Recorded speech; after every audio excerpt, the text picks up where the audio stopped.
The wind screamed down from the high ridges like it was trying to peel the skin from the earth. Snow danced sideways in the dying light, stinging like grit, and the pines groaned as if they remembered better seasons. Down in the valley, half buried in white, a lone cabin stood hunched against the storm. Smoke twisted from the chimney, barely visible against the pewter sky. Inside, the fire crackled but gave little warmth. Abigail Moore knelt near the hearth, her fingers red from scrubbing soot off the iron kettle, her breath misting in the cold cabin air. She paused only to press her hand against the tight swell of her belly.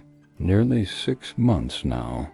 The child inside shifted and kicked as if to remind her of its presence. Her lips pressed together in a grim smile. "Still kicking," she whispered. "That's good." Outside, the wind shifted.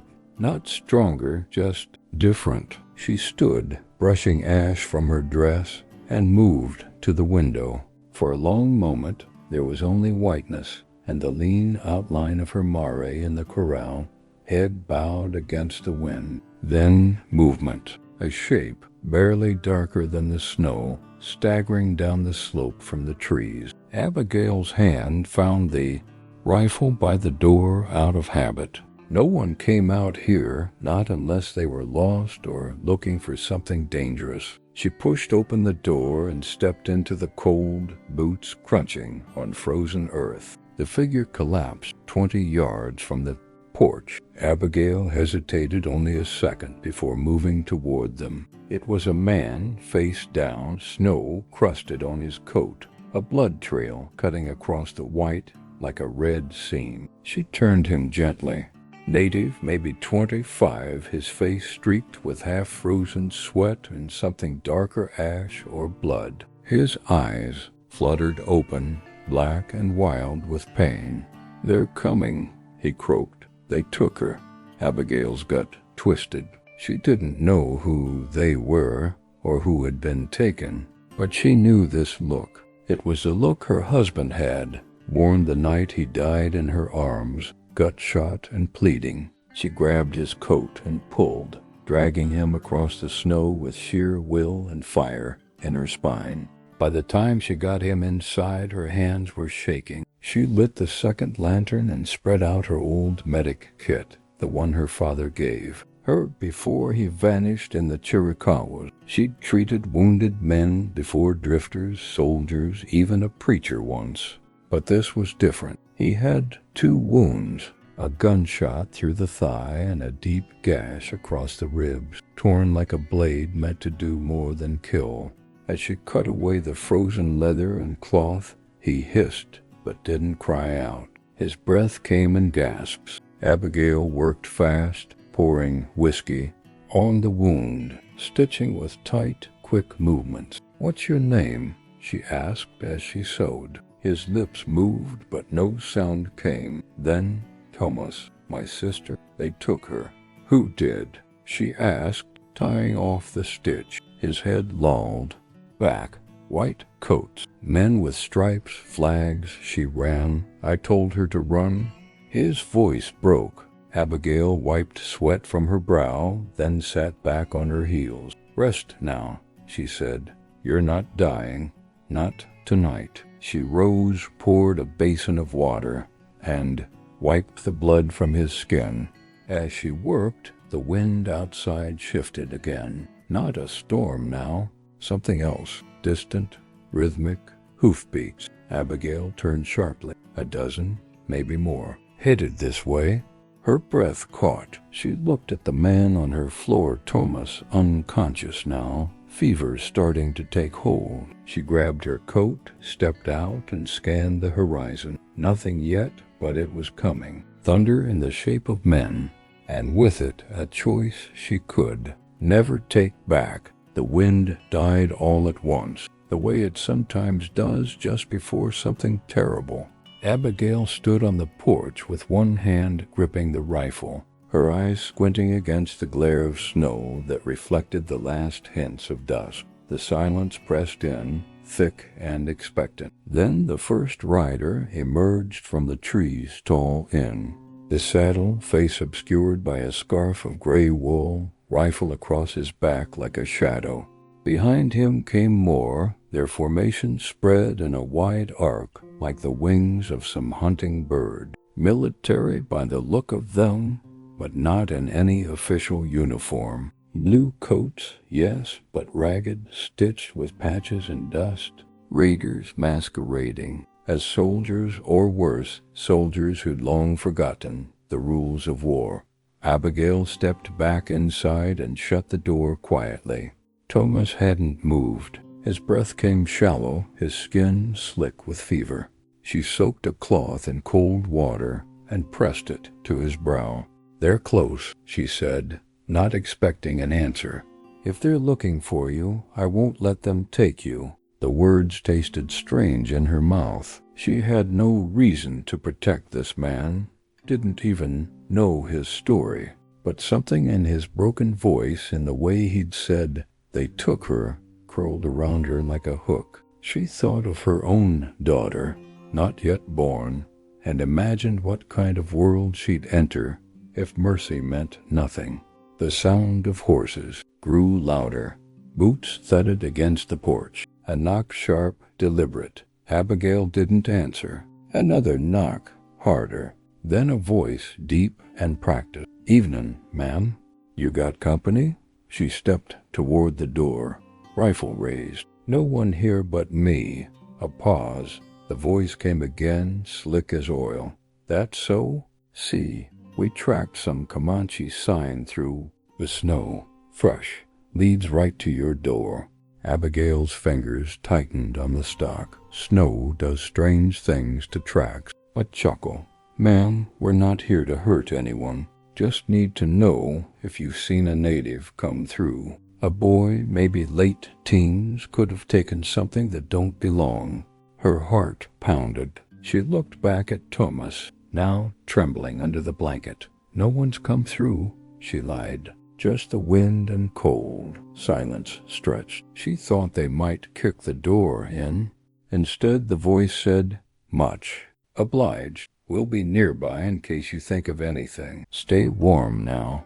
The hoofbeats retreated, slow and deliberate. She waited a full minute before lowering the rifle. Her legs shook. She returned to Thomas and pulled the blanket tighter around him. "They'll be back," she whispered. They weren't asking. They were warning. Outside, the cold deepened. She stuffed more logs into the stove and boiled water for another poultice. Thomas stirred, his eyes fluttering open. "They'll come again," he rasped. "They think I have what they want." "What is it?" she asked. "Your sister?" He shook his head faintly.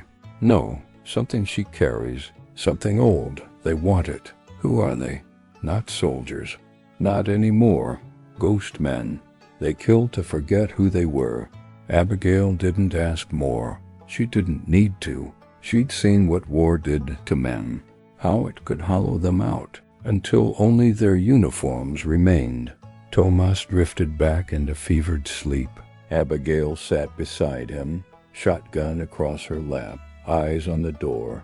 Night pressed heavy against the walls, and in the distance wolves howled, but it was not them she feared. It was the men who rode without purpose, without orders, without honor. And if they returned, they would find more than a frightened woman. They would find a mother, a protector, and a fury born of too many broken promises. Somewhere in the dark, thunder rumbled again. By dawn the snow had stopped falling, but the cold had burrowed deep into the bones of the land. Abigail stood at the window, steam rising from the tin mug in her hand, eyes fixed on the tree line where the riders had vanished the night before. The world was pale and quiet, the kind of quiet that didn't last. Behind her, Thomas groaned in, his sleep fever sweat soaking through the blanket, his brow pinched with pain. She crossed the room, checked his pulse, still there, but thin and quick. She pressed a new cloth to his forehead and whispered, "You better wake up soon or we're both going to die." He didn't stir. She had just turned back to the fire when the sound reached her footsteps, not hooves. A single person, approaching slow and careful. She grabbed the rifle and moved to the door, cracking it open just wide enough to see. A woman stood in the snow, wrapped in a heavy buffalo hide cloak, her dark braids streaked with frost, a satchel slung over her shoulder. Comanche, though not dressed for battle. Her eyes met Abigail's through the gap in the door, tired, steady, and unafraid. "You have 'em," the woman said quietly. "Tomas." Abigail didn't answer. The woman nodded slowly, as if confirming something already known. "I'm not here to take him. I'm here to help." There was a weight in her voice that didn't belong to lies. Abigail hesitated, then stepped aside. The woman entered without a word, knelt beside Thomas, opened her satchel, and began mixing something in a small wooden bowl, roots, bark, powders that smelled sharp and strange. "Who are you?" Abigail asked, watching her. "My name is Sani," the woman replied without looking up. "Thomas is my cousin. His sister Amana was taken. I tracked him here." "By those raiders in blue coats?" Sani nodded. "There, led by a man named Danner. He used to fight for the Union. Now he fights for gold, maps, and pieces of old earth that don't belong to him." "What does he want with Amana?" Sani didn't answer right away. She spooned the mixture into a cloth, dipped it in hot water, and pressed it gently to Tomas's wound.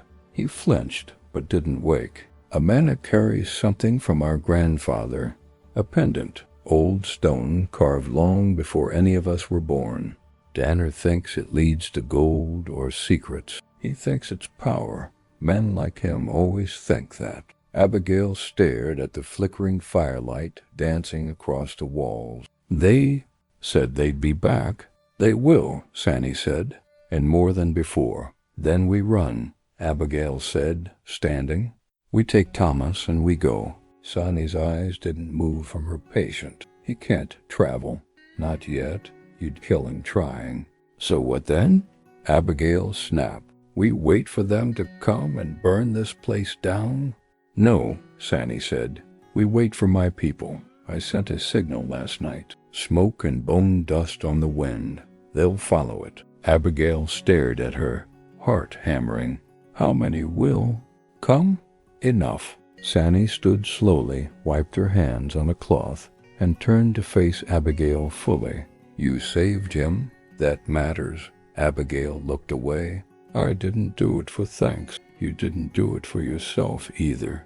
A beat passed between them, the kind that settled in silence, not discomfort. Outside, the wind stirred the bare branches, and somewhere on the ridge a hawk cried once before vanishing into the pale morning sky. Tomas stirred again, murmuring something in his language. Sani knelt, whispering back to him in a voice that sounded like old stories. Abigail picked up her rifle and moved to the window. There was still no sign of riders, but in her chest the storm had already begun again. The fire crackled low as the sun began to rise higher, painting the snow in pale gold and pink, but the warmth it offered was only illusion. Abigail moved through the cabin with purpose, checking her rifle, sharpening the hatchet, boiling what little food they had left into a thin stew that barely had flavor. Tomas was sleeping now, his fever eased slightly under Sani's care. The Comanche woman moved like she belonged in the room more than Abigail did, her touch light but certain, her silence deep but never empty. At one point she looked up from tending Thomas and said, "You should rest." Abigail shook her head. "I can't, not while I know they're out there." "You'll need your strength," Sani replied. "Danner doesn't show mercy." Abigail leaned against the wall and closed her eyes for only a moment, but the weight of the last days pressed hard on her. He's not the first man to ride through here with fire in his eyes, but he might be the worst." Sonny said nothing, but something shifted in her gaze. Later, Abigail stepped out to the porch. The snow was hard-packed and glinting in the morning sun, and every sound traveled. From the ridge, she saw nothing, but she felt it again, movement, watching, the silence of men preparing for violence. She didn't know how far Sandy's signal would travel, or how many might answer it, but she did know one thing: Danner was coming back, and he wasn't coming alone. Back inside, she and Sandy spoke little. The hours passed in watchful quiet, broken only by the wind and the groan of the stove. At dusk, the change came. A low sound hooved, not fast, but heavy. Abigail grabbed her rifle and stepped outside again. This time she saw them.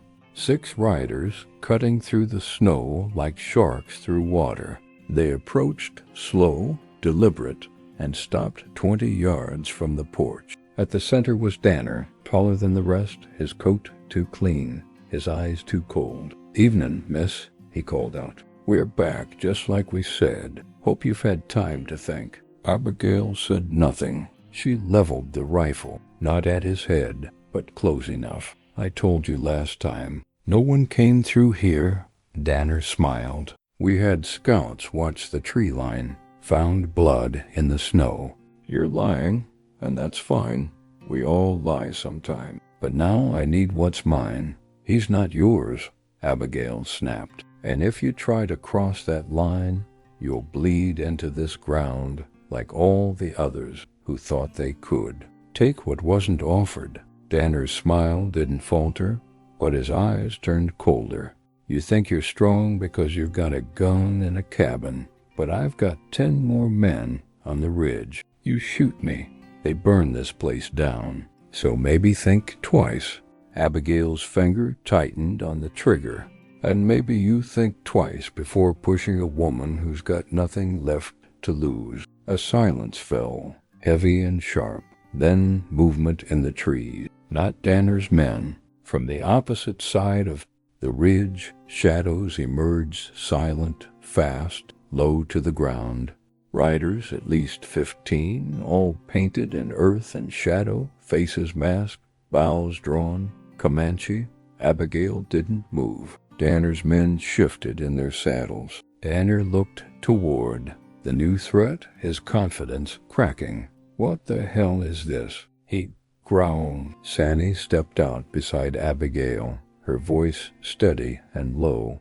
"Justice." From the tree line, one of the riders let out a cry, a sharp, rising call that split the dusk, and the forest answered with hooves, whistles, and the sound of old vengeance. Waking up, Abigail lifted her rifle again. "You should leave now, Danner, while you still can." For a moment, no one moved. Not the Comanche riders in the trees, not Danner or his men, not even Abigail, though her pulse roared like wildfire in her ears. The world held its breath as if waiting for one man to decide which way the storm would break. Danner's eyes flicked between Abigail's rifle and the painted warriors watching from the trees. His jaw clenched, lips curling into a sneer. "You've made your choice, then," he said. "You'd protect a savage and let your own kind suffer for it." "You're not my kind," Abigail said coldly. "You're a thief and a butcher hiding behind a flag that no longer flies."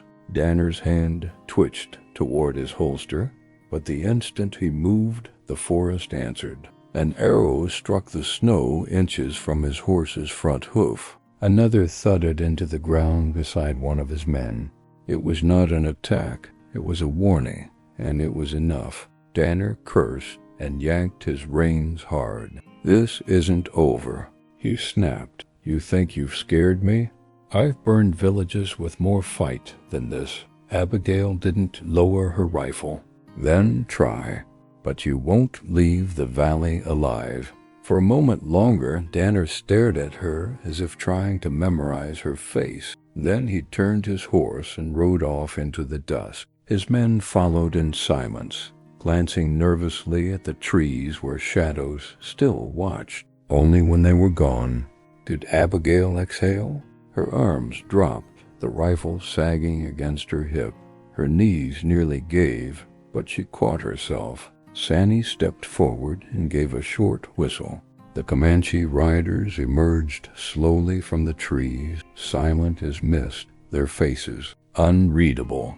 One of them, a tall man with long braids and a red mark on his cheek, dismounted and approached. Thomas had awoken and, hearing the hoofbeats, struggled to sit up. His voice was hoarse, clear. "That's Chayton, my uncle."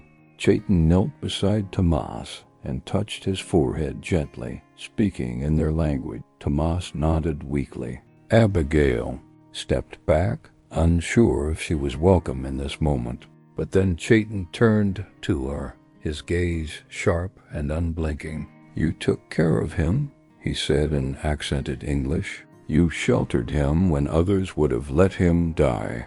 Abigail nodded once. "He came to my door bleeding. That was enough." Chayton studied her, then looked at Sani. "You trust her?" "I do," Sani said simply. Chayton gave a slow nod, then raised a hand. The other riders dismounted and began moving toward the cabin, not with weapons drawn, but with purpose. Some carried baskets, others blankets. One had a bundle of dried herbs. "We will make this place safe," Chayton said. "For now." Abigail blinked. "You're staying?" "Until Danner is no longer a threat," he replied.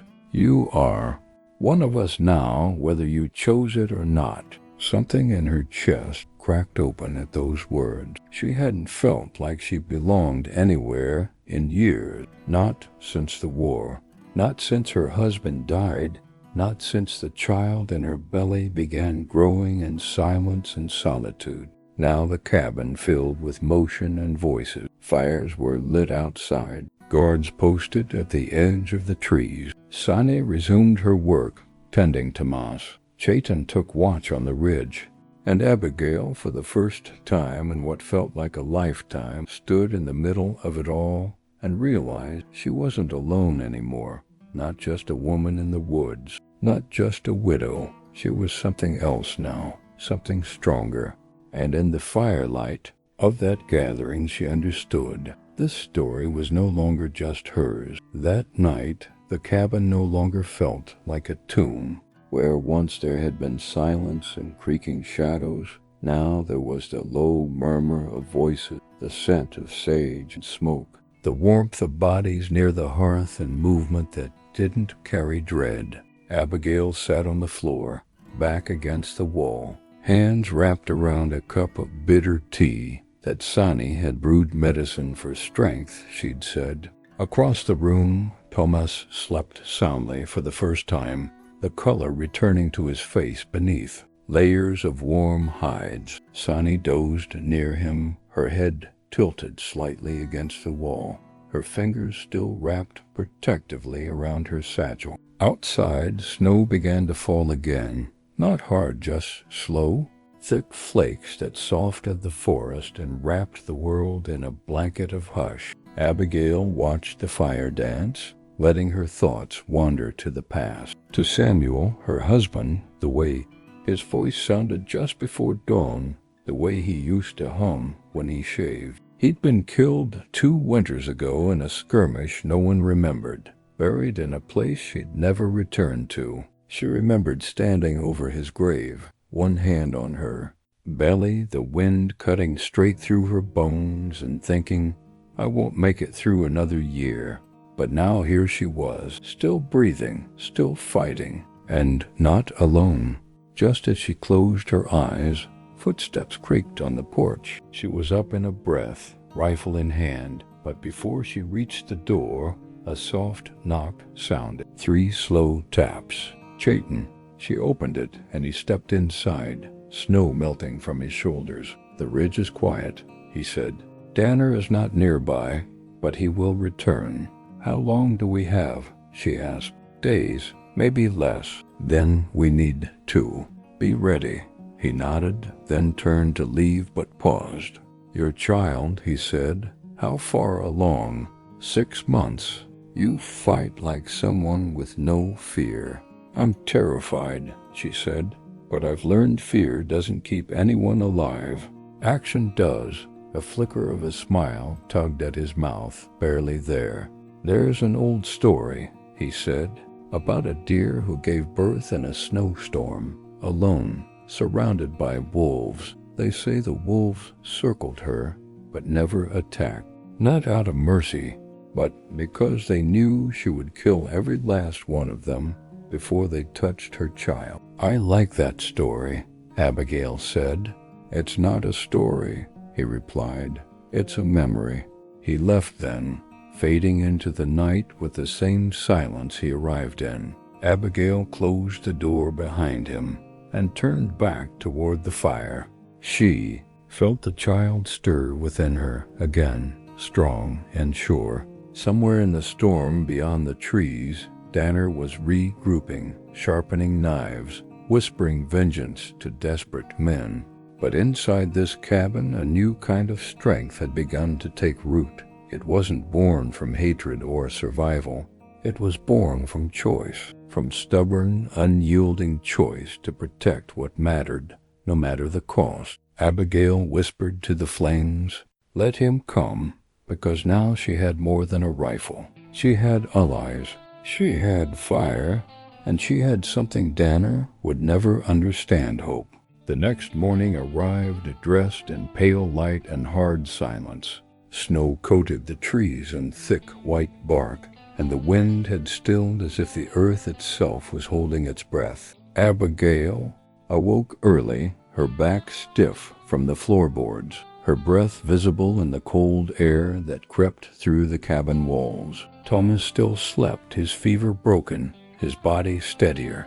Sonny stirred beside him, her face calm for the first time since she'd arrived. Abigail stepped outside, wrapped in her coat and scarf, boots crunching into the frozen layer that had settled in the night. Smoke from the outdoor fire curled lazily upward. Chayton sat nearby, sharpening a knife with long, patient strokes. He looked up as she approached, his eyes narrowing against the morning light. "The storm passed," he said, "but it won't be the last." Abigail crouched beside him. "You've seen men like Danner before?" "I fought beside them once," Chayton replied, "long ago. Men who wore flags like armor and carried righteousness like a weapon. But war strips the layers off. When the fighting ends, some men find peace. Others find hunger that never leaves." Abigail picked up a stick and stirred the embers. "He's not just after the pendant. He wants to own something, to prove power. He wants to erase," Chayton said, his voice low. "Our stories, our land, our name. What he cannot claim, he destroys." A long silence settled between them, filled only by the pop of the fire and the faint rustling of the forest. Then Chayton stood and nodded toward the trees. "Come, I want to show you something." They walked a short way into the woods, past a frozen creek and into a small hollow where snow clung to the low branches like white moss. There, in a clearing, sat 4 more Comanche riders, crouched over lines drawn in the snow. As they approached, one of them, an older woman with silver braids, looked up and spoke to Chayton in their tongue. He responded and then turned to Abigail. They found signs. Danner is not just resting. He's building. Building what? A camp, Chayton said, with supply wagons, tools, dynamite. He's not here to chase Tomas. He's here to dig. For the pendant's secret? Yes, Chayton said, but he doesn't understand the land. He doesn't know what rests beneath it. Some things are meant to stay buried. Abigail stepped closer to the marks in the snow line, circles, symbols she didn't recognize. "You fought men like him," she said, "but have you stopped them?" "Not always," Chayton admitted. "But this time he's not just taking from us. He's stepped onto ground we've sworn to protect. That changes everything." They returned to the cabin by midday. Tomas had woken and sat propped against the wall, sipping broth with shaking hands. When he saw Abigail enter, he smiled faintly. "I heard horses in the trees last night," he said. "I thought I was dreaming." "You weren't," she said. "Your people are here. They're not letting him take you." Tomas nodded. "He won't stop. You know that." "I know," she said. "But neither will we." That night, as darkness fell like a heavy curtain, the cabin felt less like a shelter and more like a command post. Plans were drawn, traps prepared, signals agreed upon. The fire in Abigail's chest burned steady now, fed not by fear, but purpose. Outside, beyond the reach of light, the land held its silence, but something stirred in the wind of reckoning, and it was coming soon. The next 48 hours passed in grim preparation. The snow kept falling in brief bursts, veiling the forest in white layers that muffled every footstep and whispered of things waiting beneath the surface. Abigail moved through it like someone reborn, not fast but relentless, hauling wood, boiling water, helping Sani mix herbal tinctures and passing messages between riders like she'd been doing it her whole life. Her muscles ached, her breath burned, but her mind was sharper than it had ever been. Chayton led the efforts with quiet urgency. He knew the terrain better than any map could offer, where the ridges narrowed into choke points, where the snowpack was shallow enough to hide snares, where a fallen log could become a wall or a grave. They dug post holes in the frozen ground and set tripwire traps among the underbrush, hidden beneath pine needles and snow. Small pouches of dried pitch and oil were buried where wagons might roll, and they marked the trees with symbols only the Comanche recognized: warnings, signals, directions. Tomas, still too weak to stand for long, insisted on helping from the cabin. He rewound bundles of rope, sharpened old tools, and spoke softly to Abigail during the quietest hours of dusk. "You've changed," he told her once, watching her from the bed. "You used to look like you were waiting for something. Now, you look like you've decided to fight for it." "Maybe I was waiting," she said without looking up. "But the child inside me isn't. And if it's going to be born in this world, it deserves to see me stand." Outside, Sani strung protective charms around the cabin-woven bone, and bark tied with red thread hung high from the eaves. "They don't stop bullets," she told Abigail, "but they remind us that we're not alone."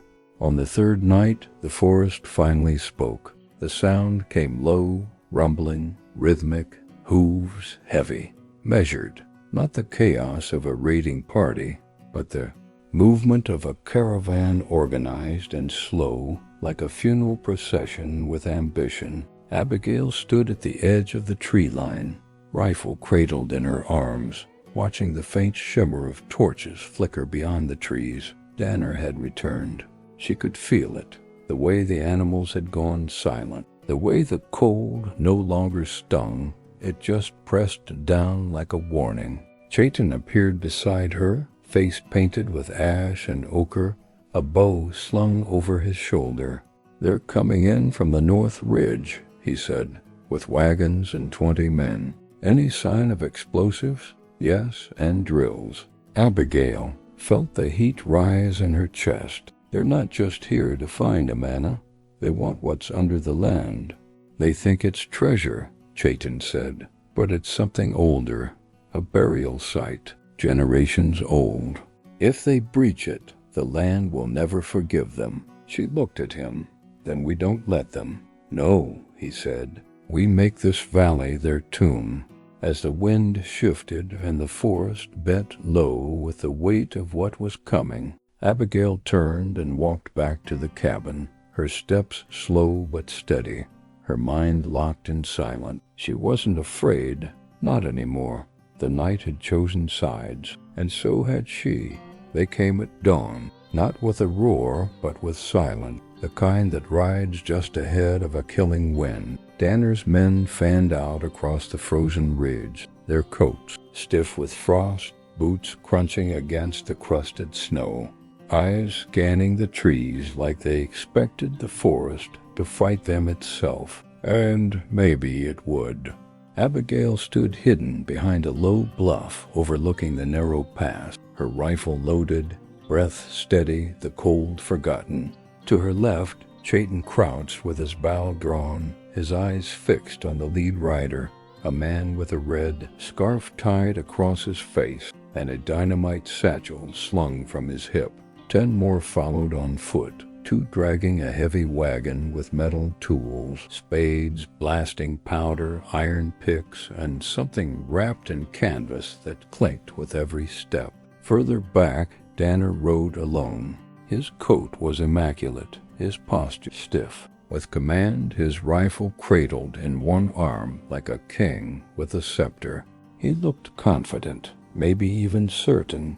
He didn't know he was walking into a trap that had been spun like a spider's web across every inch of the pass. Abigail whispered one word, "Now." The first tripwire snapped with a sharp twang, and the man walking point vanished into a pit lined with frozen stakes. Shouts rang out, and before any of them could react, arrows sliced from the trees like whispers of death. 2 men fell without sound, one clutching his throat, another spinning backward into the snow.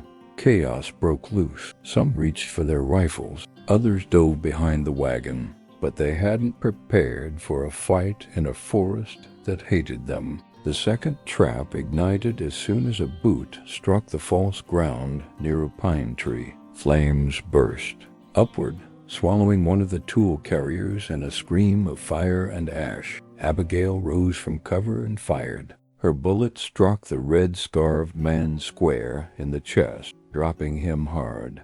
Danner shouted something, drawing his rifle and spinning in place, but there was no clear enemy, only shadows and smoke and the sound of his men dying in a land that never welcomed them.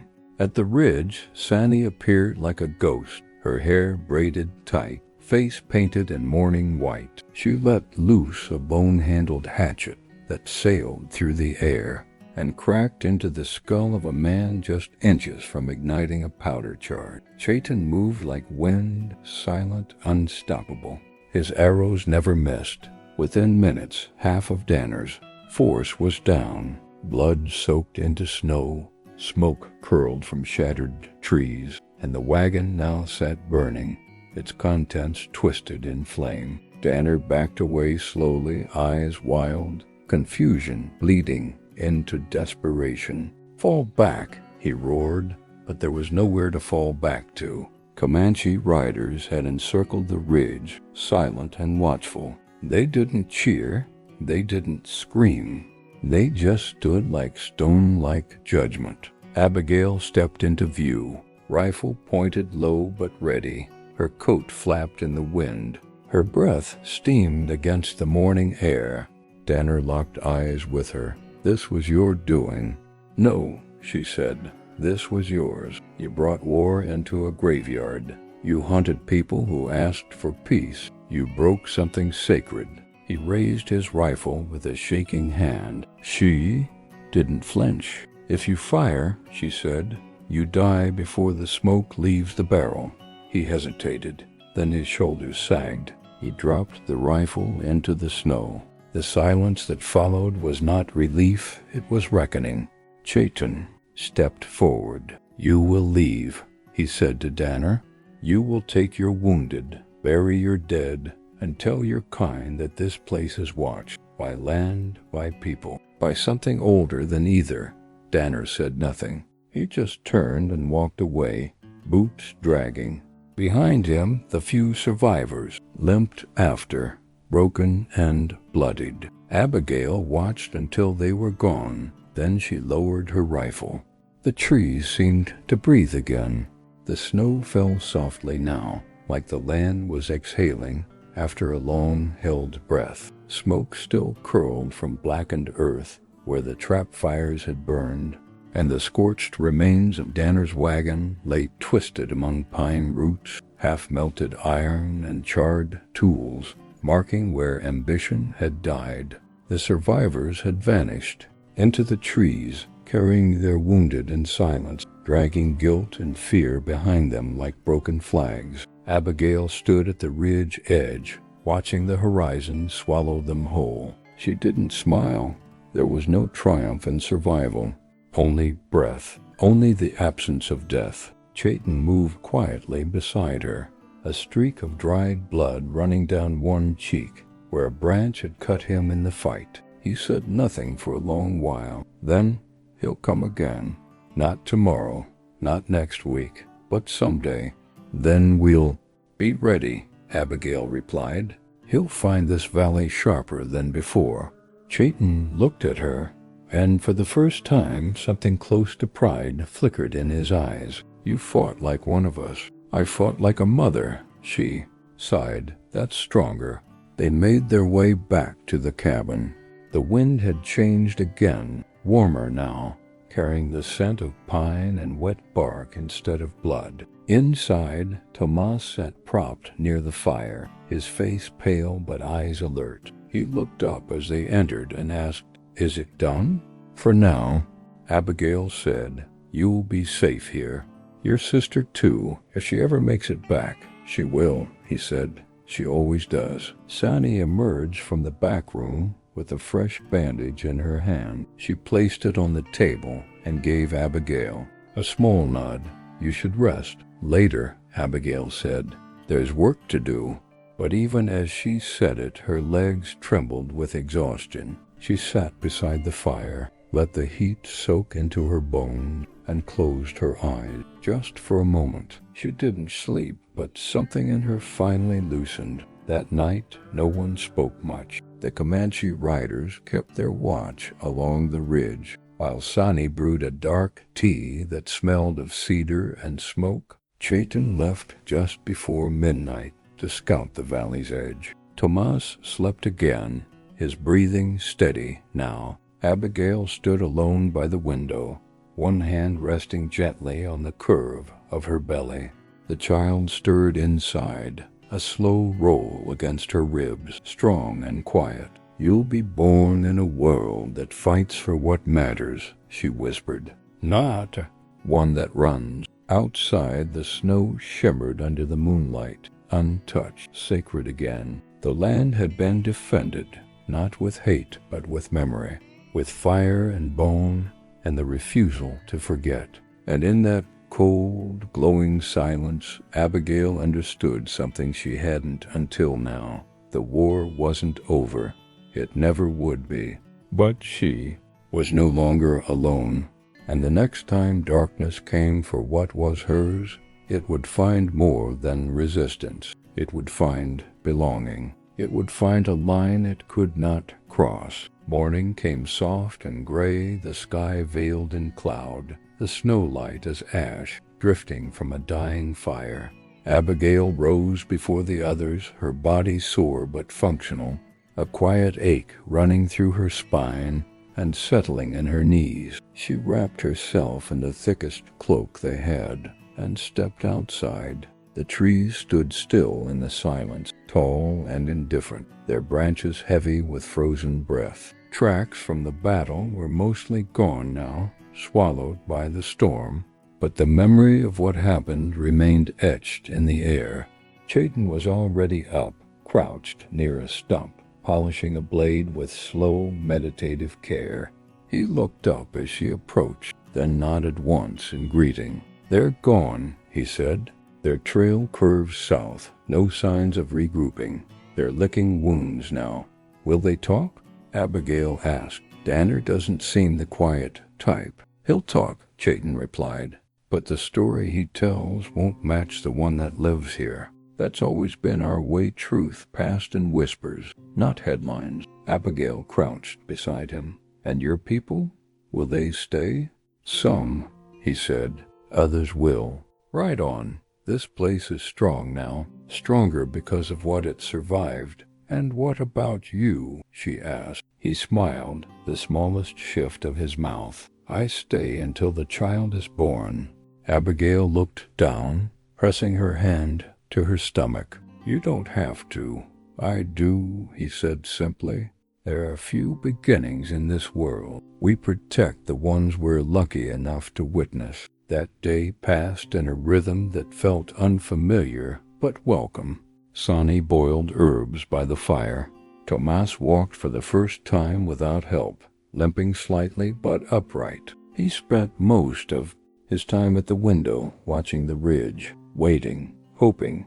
Abigail mended clothes, chopped wood, swept ash, did a dozen quiet things that kept her hands moving and her heart from drifting too far.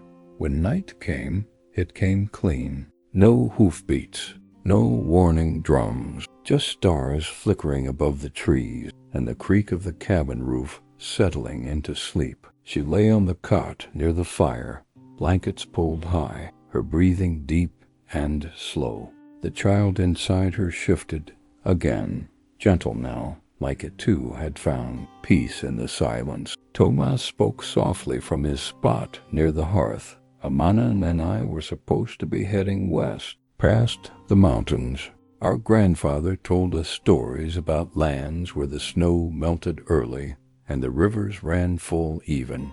In drought, I thought we'd find something better. You still might, Abigail said, but not by running. Sometimes better is where you stand, not where you go. He nodded, his expression unreadable in the firelight. You believe she's alive?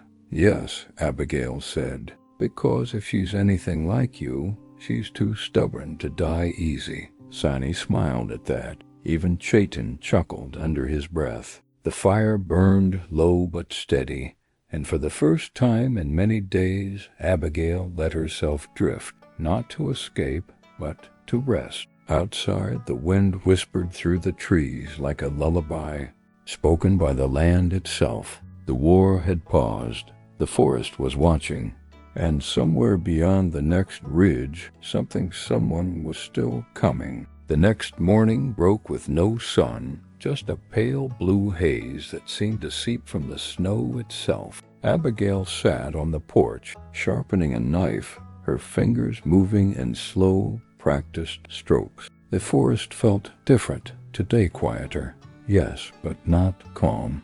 It was a kind of silence that curled just beneath the skin, as if the trees were holding their breath again. Chayton approached from the tree line, his boots silent in the snow. He carried something wrapped in hide. Tracks on the western ridge, he said. Single rider, small horse, light trail. Abigail looked up.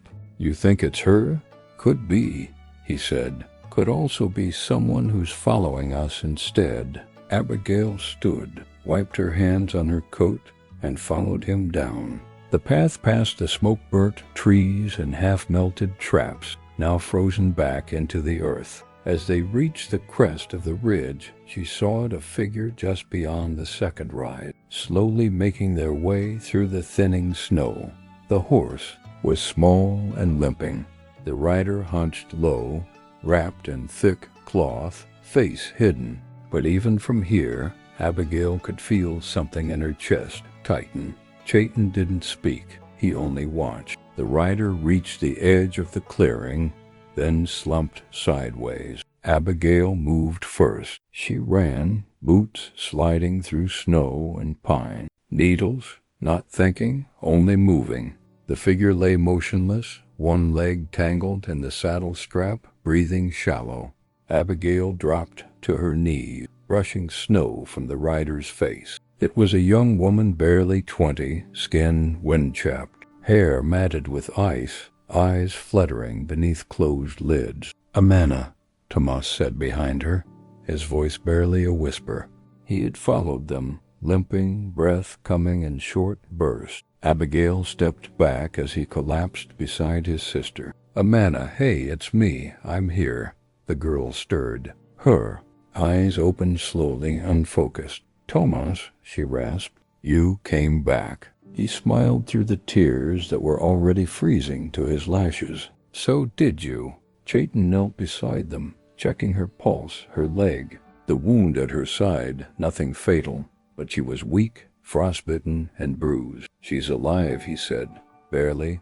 They got her to the cabin before the second snow started. Heavy now, thick and fast, coating the world in new white silence. Sani took over, whispering in their tongue, pressing warm broth to her lips, wrapping her feet in cloth soaked in pine resin and ash. Tomas never left her side. He held her hand even when she slept, as if letting go might break whatever thread kept her tethered to the world. That night, no one slept. Abigail paced. Chayton sat outside, watching the snow. Sani boiled more herbs, and Thomas whispered old stories to his sister, who drifted in and out of dream. Just before dawn, Amana opened her eyes fully and looked at Abigail. "You're the one who saved my brother." Abigail nodded once. "You came here with nothing," Amana said. "But you gave everything." "I just answered the door," Abigail said. The rest answered itself. Amana reached into her coat and pulled something from a hidden pocket, a pendant, small and ancient, carved with a spiral and a crescent moon. She pressed it into Abigail's hand. "Keep it," she said. "Danner will come again. Not for this. If it's with me, more will follow. But if it's with you, buried in a place he doesn't understand, the land might rest." Abigail closed her fingers around the stone. It was cold, but pulsing somehow, as if memory lived inside. "Are you sure?" "Yes," Amana said. "Some things are safer in the hands of strangers who chose to stay." Outside, the snow kept falling. The cabin was full now of people, of breath, of stories stitched together by firelight and scars. The land hadn't healed, not fully, but something had changed, something had taken root. The storm didn't let up for 3 days. Snow layered itself over everything, erasing tracks, softening the jagged remnants of battle, and burying the past in white silence. Inside the cabin, warmth clung to every corner, stoked by fire, breath, and a sense of survival that had settled deep into the wall. Amana grew stronger by the hour. Her fever faded, her voice steadied, and though her steps were still uncertain, her eyes were clear and sharp as winter light. She spent most of her time near the hearth, braided hair draped over her shoulder, her gaze always resting on her brother or the pendant now hidden in the folds of Abigail's coat. No one spoke much about it, not yet. Not while the wind still howled and shadows still moved in the forest like they were waiting for a name to be spoken. Abigail barely slept. The child inside her kicked more often now, as if sensing the nearness of something, danger or destiny. She couldn't tell. She spent the nights pacing, whispering to the unborn child stories about mountains and firelight and rivers too strong to tame. One night she found herself outside again, snow up to her knees, the pendant in her palm. It pulsed faintly, as if the land recognized it and was listening. Chayton stood nearby, arms crossed, eyes tracking the treetops. "It's not just a relic," he said without turning. "It's a key. Our ancestors used stones like this, too. Mark the old sites, the ones that carry memory, the ones meant to stay untouched." "Then why give it to me?" she asked. "Because you've already buried things no one else was willing to carry," he replied. "The land sees that." She crouched down and dug a small hole at the base of the largest pine near the edge of the clearing. Not deep, just enough. She wrapped the pendant in hide and tucked it beneath the roots, covering it with earth, snow, and a silent prayer. "If he comes looking, he'll find nothing," she said, "and maybe the ground will protect it better than we ever could." Chayton nodded once. That's all the land ever wanted, to be left alone. Inside, Amana watched through the window. Her fingers toyed with the edge of a shawl Sani had given her, and her thoughts were far away beyond the ridge, beyond the storm. back where she and Thomas had once believed they could escape all this by heading west. She understood. Now you don't escape the land. You belong to it or you don't, and if you don't, it spits you out like a wound. That night, Abigail sat near the fire and turned to Tomas. What will you do now? Stay here. Tomas looked at his sister, then at the rifle leaning against the wall. Danner's not gone, just delayed. I think we need to make sure he doesn't find another valley to ruin. You want to hunt him? I want to warn others, he said. If he's carving through sacred ground, he's not just after gold. He's trying to rewrite the earth. People need to know. Abigail nodded slowly. You have my support, always, he smiled. I'll come back before the child is born. You'd better, she said. I need someone to build a proper crib. The fire crackled. Outside, the storm began to break. The wind quieted. The trees stopped whispering, and somewhere deep beneath the frozen ground, the pendant rested, safe among roots and bone and time, guarded by silence older than war. By the fifth morning, the storm had passed, leaving behind a landscape glazed in silver and white. The sky was pale blue and wide open, clouds drifting like forgotten smoke trails, and the cabin stood quiet in its clearing, steam rising from the chimney into still air. Abigail stood outside, wrapped in a wool cloak, one hand on her belly, the other resting on the worn rail of the porch. The cold didn't bite today, it kissed. Inside, Amana was packing supplies into a leather satchel. Tomas had decided to leave with her, at least for a while. The decision came quietly, without drama. Just a shared glance, a nod, and the unspoken knowledge that what had started as a run from danger had become a ride toward duty. You'll come back, Abigail had said simply, and Tomas had replied with stories. Sani helped them prepare, offering herbs, tools, and warnings in equal measure. If he comes again, Amana said as she stood in the doorway that morning, you won't be alone. I wasn't the last time either, Abigail replied. They embraced without words, the kind of hug shared between women who have walked too close to death and still held their heads high.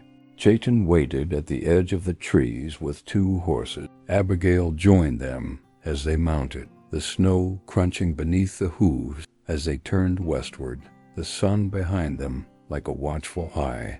Thomas looked back only once, just long enough to meet her eyes. Then he tipped his head and rode on. Abigail stood there long after they'd gone, until even the prints in the snow had begun to fade. That evening the cabin felt different, emptier, but not hollow. There was space now, space for breath, for waiting, for beginnings. Chayton returned after dark, his coat dusted in frost. He entered without knocking and sat across from Abigail at the table, setting down a pouch filled with smooth stone. Markers, he said. I found the old burial ring near the North Basin. It was untouched. And the signs, she asked, still strong. Whatever lives beneath that hill, it's still watching. Good, she said. Let it rest. Sani poured tea for them both. She sat between them, silent but present, her fingers wrapped around the cup like it held more than warmth. The child stirred again within Abigail, not with panic, but insistence. Like it too had chosen this place, this moment, this stillness. Later, in the deepest part of night, Abigail stepped out again onto the porch. The stars were brilliant and cold, scattered like shattered bone across the sky. She spoke into the silence, not to anyone in particular, just to the land. You've taken much from me, but you've also given back. I see that now. A wind brushed through the trees, not harsh, not warm, just there, just listening. She didn't know if Danner would return. She didn't know if the peace they'd carved from blood and winter would last another season. But she knew that if he came again, he would find a valley prepared, a woman chained, a child born into defiance, not fear, and that would be enough. Spring arrived like a whisper, too shy to announce itself at first. The snow melted in uneven patches, revealing dark earth and brittle grass beneath. Rivers swelled, breaking ice into glittering shards, and the birds returned slowly, cautiously testing branches that had held nothing but frost for months. The cabin breathed with the land's thaw, creaking as the wood dried, its hearth still burning low each night, but less from need now and more from ritual. Abigail moved slower these days. The child was heavier, more present with every hour, shifting and pressing as if eager to meet the world. She'd stopped chopping wood a week ago, much to Sandy's firm insistence. There are seasons to fight, the healer had said, and seasons to receive. Chayton had built a fence around the front clearing, not to keep anything out, but to mark something in, a boundary, a choice. He planted stakes with carved symbols, old ones that meant rest and watch and stand your ground. Abigail didn't ask if he planned to stay. He simply never left. One evening, as the sky bled lavender, she stood beside him on the porch. "It's strange," she said, "how quickly the quiet can feel like home again." "It's not quiet," he replied. "You've just stopped hearing the fear in it." She looked out over the clearing, where the pines stood like ancient witnesses, and the wind moved without threat. "Do you think Tomas made it?" "I do," Chayton said. "He's like the river, young, fast, but learning how to carve stone." Abigail smiled faintly. "I hope he remembers the path back." "He will," Chayton said. "Some roots don't break when pulled. They dig deeper." Inside, Sandy prepared herbs for childbirth. She'd begun teaching Abigail how to breathe, how to listen to her own body, how to move without fighting it. "You are the land now," she said during one lesson. "It shifts, it aches, it gives, and when it breaks, it becomes something new."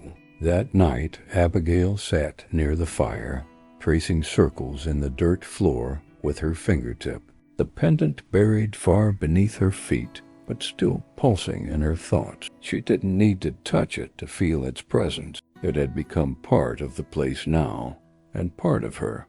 As the flames dimmed, she whispered aloud to the child, "The world you'll see won't be gentle, but it will be yours and mine. And no man will ever take that from us." She didn't know if the baby would be born under stars or storm. She didn't know if Danner would ever crawl back from whatever hole he'd disappeared into.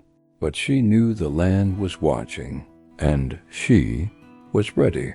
When sleep came, it did not come with dreams, just peace, the kind earned by fire, by blood, by choosing to stand and stay. Tomorrow she would rise again, and the world would keep turning. It happened just before dawn, when the stars still clung faintly to the edge of night, and the wind was still heavy with pine. Abigail woke with a sharp intake of breath, her body seized by something deeper than pain, an ancient signal that echoed through her bones like thunder through canyon walls. Sonny was beside her in an instant, calm, steady, already reaching for the bundle of cloth and herbs prepared days ago. Chayton stepped outside without a word, posting himself near the porch with bow in hand, not as a warrior this time, but as a sentinel marking sacred ground. The cabin transformed into something timeless, fire burning low,